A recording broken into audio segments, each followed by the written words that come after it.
कुछ और कोई नहीं, फिर कभी कोई परास्त ही नहीं हो सकता। अगर कहीं अपनापन है भी तो चूक मत करना, किसी भक्त से अभिमान मत कर लेना। जैसे कभी कभी ऐसे मूढ़ बुद्धि वालों की वाणी को सुना है, वो भक्तों को बहुत हल्के से ले लेते हैं। क्या है, भीख मांगते हैं, खाते हैं, 2-4 बार राधा राधा बोलते होंगे, और क्या है। प्रभु ये नहीं देखते कि ये कितना भजन करता है। ध्यान रखना, हम उनके स्वभाव की बात कह रहे हैं। वो केवल देखते हैं कि मेरा है, बस इतनी बात समझ लो। किसी भी भक्त को ऐसा मान के फटे को पुराने कपड़े पहने हैं, उसका अपमान कर दिया तो सीधे स्वामी के थप्पड़ पड़ेगा जाके। और जब उनके स्वामी की दृष्टि वक्र होगी तो कोई त्रिभुवन में तुम्हें बचा नहीं सकता। राम रोष पावक सोच रही, जो अपराध भक्त कर करई। बिल्कुल डरते रहो, इस बात के लिए जगह जगह वैष्णव शास्त्रों में वर्णन है। कोई भी भक्त ऐसा नहीं होता जो अहंकार करके किसी के साथ बर्ताव करे, वो भक्त ही नहीं होता। और जो भक्त होता है उसमें दैन्यता प्रधान होती है, और उस दैन्यता प्रधान भक्त के साथ आप अपने गर्व का आश्रय लेकर उसको आप कटुवचन बोले, धक्का मार दें या हे दृष्टि से, और वो आगे आगे जा रहे हैं। अब आप गाड़ी में बैठे हारन पर हारन दे रहे हो, बगल से शीशा, इतने हारन दिए तुझे सुनाई नहीं दे रहा। वो समझ रहे हैं हम करोड़पति हैं, ये तो भीख मांगने वाला क्या है, भिखारी है। 1 मिनट में मिट्टिया मेट हो जाने वाले का तुम गर्व कर रहे हो, और वो अविनाशी सत्ता में स्थित है। तुम्हारी जैसी वैभव वो 1 मिनट के भजन में त्रिभुवन को खरीद सकता है। त्रिभुवन पति को अधीन किए हुए, तुम्हें क्या पता। वो जिस धन को कमाया है, कुबेर भी तरसते हैं उस धन के लिए। ऐसे भक्तों को कभी गरीब मानकर, ऐसा मानकर, और ऐसा लोग करते हैं, धक्का दे, समझते हैं साधारण है। हम बहुत अच्छी पोशाक पहने, बहुत अच्छे धन के द्वारा शरीर को सुरक्षित, ये माटी लगाए हैं, पुराने भीख मंगे हैं। भूल मत कर देना, ये वो दबी हुई आग है जो तुम्हारे लोक परलोक को भस्म कर देगी। आज नहीं तो कल देख लेना तुम। खूब शास्त्र सम्मत और व्यवहार में इसको देखा हुआ है। जिन्होंने, कुछ संतों का स्वभाव होता है, हृदय बड़ा सरस होता है पर वाणी बड़ी रुक्ष होती है, ऐसे देखा है। कभी वो सीधे मुंह बात नहीं करते, कटु व्यवहार की बात करेंगे कि तुम्हें लगे। ऐसे संतों को, जैसे संतों को जानना बड़ा कठिन है। यहीं अपने वृंदावन में इसी रमण रीति चौराहे पर भगवान दास सिद्ध संत थे, हमने परीक्षा की है। आप लोगों ने शायद देखा हो, जो पुराने हैं, चौराहे पर पड़े रहते थे। कोई कुछ भी रख जाए, कुत्ता भी खा रहा है, वो भी खा रहे हैं। कभी दिगंबर पड़े हैं नंग धड़ंग, कभी ऐसे ही पड़े हैं। पागल से ज्यादा उनको कोई नहीं समझता था। वो अगर आप कुछ देने जाओ तो ईंट उठा करके भी प्रहार करने की चेष्टा, या 2-4 थप्पड़ मार ही देते थे। आप देने गए खिचड़ी या कुछ रख दिए, आप लोगों ने देखा है? शायद नहीं देखा होगा, पुरानी बात है।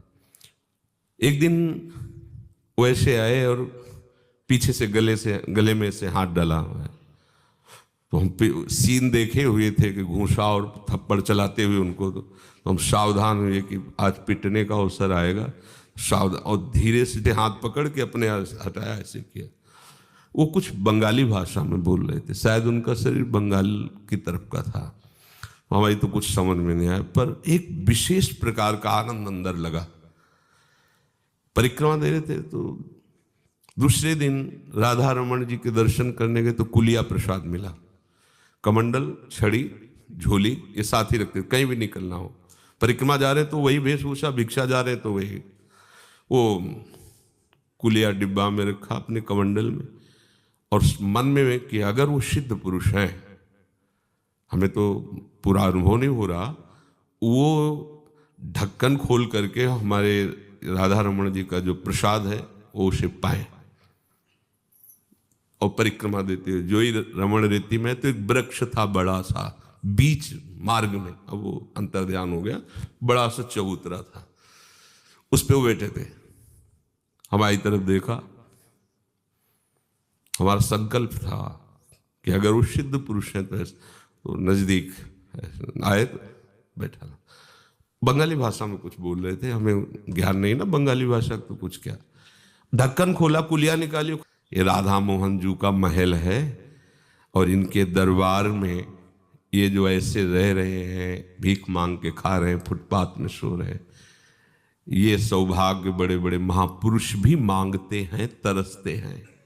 कभी अपनी प्रभुता को देखकर किसी ऐसे दैन्य मूर्ति भक्त का अपमान न कर दे। बोले मन वचन निश्चय जान, मन वचन कर्म से जान लीजिए, अगर ऐसा हो गया तो इससे बड़ा कोई अपराध नहीं है, और ये डरते रहना चाहिए।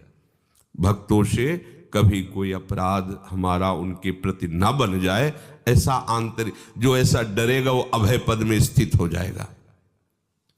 अब देखो, कोई भी अपराध हो उसके क्षमापन के लिए अवसर है।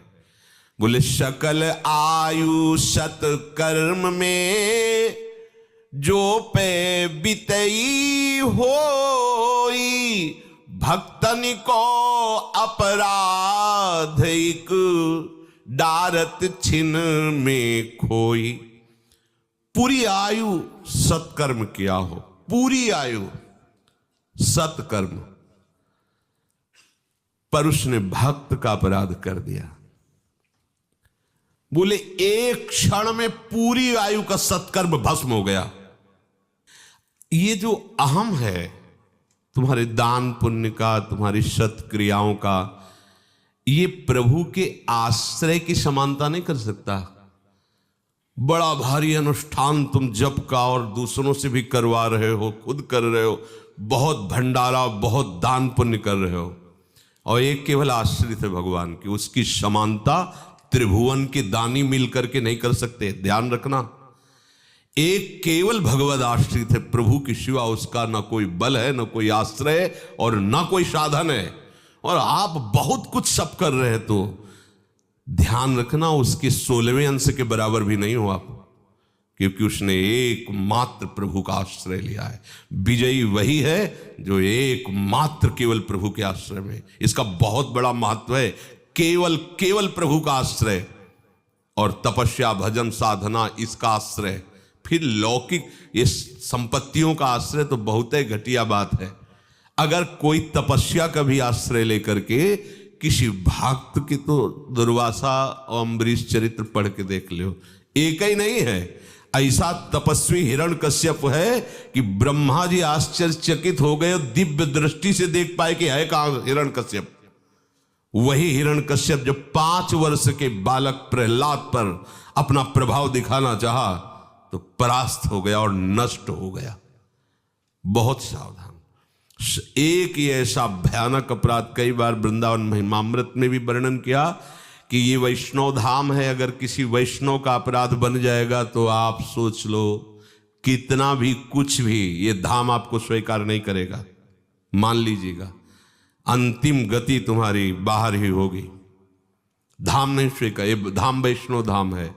खुद में हमारे बहुत कमियां हैं, पर हम सबके आगे खुद पता है कामी हूं, क्रोधी हूं, नीच हूं, बिल्कुल धाम लायक नहीं हूं। बिल्कुल आपको धाम छोड़ेगा नहीं।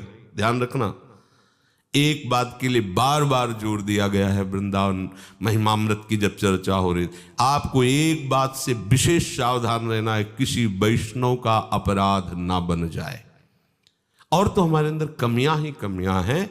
तो वृंदावन मां की तरह अपने पर वास करने वाले के सारे अपराधों को क्षमा कर देता है। वृंदावनी प्रभाव सुन अपनो ही गुण देत, जैसे बालक मलिन को मात गोद भर लेत। मां बालक की मलिनता न देखकर उसको स्वीकार करती है, ऐसे ही वृंदाटवी मां वास करने वालों के इन सब विकारों की तरफ ना देख करके वो अपने प्रभाव से उनका कल्याण कर देती। पर यदि कहीं किसी वैष्णव का अपराध बन जाए तो वैष्णव धाम है, फिर तुम्हें बर्दाश्त नहीं करेगा। तो कह रहे सकल आयु सत्कर्म में, ये इस प्रसंग में क्यों वर्णन किया ध्रुवदास जी ने? प्रसंग तो भजन का चल रहा था, कैसे क्या, और बात यहां अपराध की, वैष्णव, क्योंकि भजन करते हुए भी अगर ये बात रहेगी तो केवल आराध्य देव के सुख में मगन होने का जो संकल्प लिया है, भाव लिया है, निश्चितता हृदय में ठहराई है, ये नहीं रुक पाएगी। आनंद का अनुभव, वैष्णव अपराध करने वाला कभी भी आनंदित नहीं रह सकता। जिसके अंदर वैष्णव द्रोह है, वैष्णव के प्रति हे भाव है, भाई मधुकर शाह जी वैष्णव को देखते ही साष्टांग प्रणाम करते, नमस्कार करते। उपहास करने वालों ने एक गधे को 12 तिलक बड़े बड़े बनाए, कंठी डाल दी तुलसी की, और वो अपने ठाकुर सेवा से समय से जब निकलते थे तो बाहर अगर कोई वैष्णव मिला तो परिक्रमा करते, प्रणाम करते थे। तो उपहास करने के लिए गधा को खड़ा कर दिया, वैष्णव तिलक कंठी। मधुकर शाह जी निकले, 4 परिक्रमा की, साष्टांग दंडवत की, और उसके चरणों के पास की रज लेके ऐसे माथे पे लगाए। तो जो उपहास करने वाले थे बोले, देखो गधे वैष्णव की पूजा कर रहे हैं। बोले, हमें गर्व है, जिसके राज्य में गधा भी वैष्णव है तो औरों की तो बात ही जाने दो। वो मुझे गर्व है इस बात का कि जिसके राज्य में गधा भी वैष्णव बना हुआ है तो उसके यहाँ मनुष्य शरीर वाले कैसे होंगे। सख्त आदेश था, भगवत सेवा किए बिना, भगवत भजन किए बिना कोई भी हमें नहीं नजर आना, जिसे अम्बरीश जी का था। सख्त आदेश, सब ठाकुर सेवा विराजमान करें, सब कीर्तन करें, सबके घर से भगवान नाम ध्वनि आनी चाहिए, जिसको जो आवश्यकता हो खजाने से ले जाओ, पर आपके घर में आराधना होनी चाहिए। सकल आयु सत्कर्म में जो पे बितई होए, नहीं देखते, नहीं मानते, परिणाम बहिर्मुख बने घूमते रहते हैं। नहीं, यहां ज्यादा भजन का बल नहीं है, आश्रय का बल है। ये आश्रय डुबो देता है। यहाँ फिर स्वार्थ आपने भजन गए फिर बाँ, यहाँ तो ऐसे सहज में रो पड़ोगे, ऐसा धाम है। ऐसे ही हृदय में आनंद की उफान आने लगेगी। ये प्रेम धाम वृंदा विपिन है। पर आ क्यों नहीं रहा? क्योंकि ये हमारी वृत्ति बहुत गंदी है। किसी भी व्यक्ति को देखकर उसमें दोष देखना, उसके दोष वर्णन करना, उसको ये माना है ठीक नहीं चल, तुम ठीक चल रहे हो, क्या देख रहे हो, क्या सुन रहे हो, क्या बोल रहे हो, यह है वृंदावन वास का स्वरूप, यह है भक्ति का स्वरूप। परदोष दर्शन, परदोष वर्णन, परदोष चिंतन, ये तो हमारे मार्ग का बहुत बड़ा विघ्न है। हमें उसमें प्रभु देखना है या दोष दर्शन करना है? और समस्त अपराध बन जाए, पाप बन जाए, उसके मोचन के लिए नाम भगवान बहुत ही सामर्थ्यशाली है। गलती हो गई हमसे, अंदर से पश्चाताप करते हुए नाम का आश्रय लिए, सब पाप नष्ट हो जाएंगे। पर इसका प्रयोग इसलिए नहीं करना कि हम रोज पाप करें और नाम जप कर लें, नहीं। हम गलती हो गई, चूक हो गई, विवशतावश कोई हमसे पाप बन गया तो हमें और कोई प्रायश्चित करने की जरूरत नहीं है। हमें नाम के ही बल से भगवत प्राप्ति हो जाएगी, निष्पापता की स्थिति आ जाएगी, पाप प्रवृत्ति का नाश हो जाएगा। पर बोले भक्त द्रोह को जतन नहीं। नाम जापक वैष्णव के प्रति यदि अपराध बन गया, द्रोह बन गया, तो फिर ये नाम भी नहीं मिटा पाएगा। ये नाम नहीं, भक्त द्रोह को नाम नहीं मिटाता। क्योंकि जो नाम का आश्रय लिए हैं, नाम का जप करते हैं, नाम ही जिनका जीवन है, अगर ऐसे भक्तों का अपराध बन गया तो फिर क्या होगा? फिर नाम तुम्हारी रक्षा थोड़ी करेगा।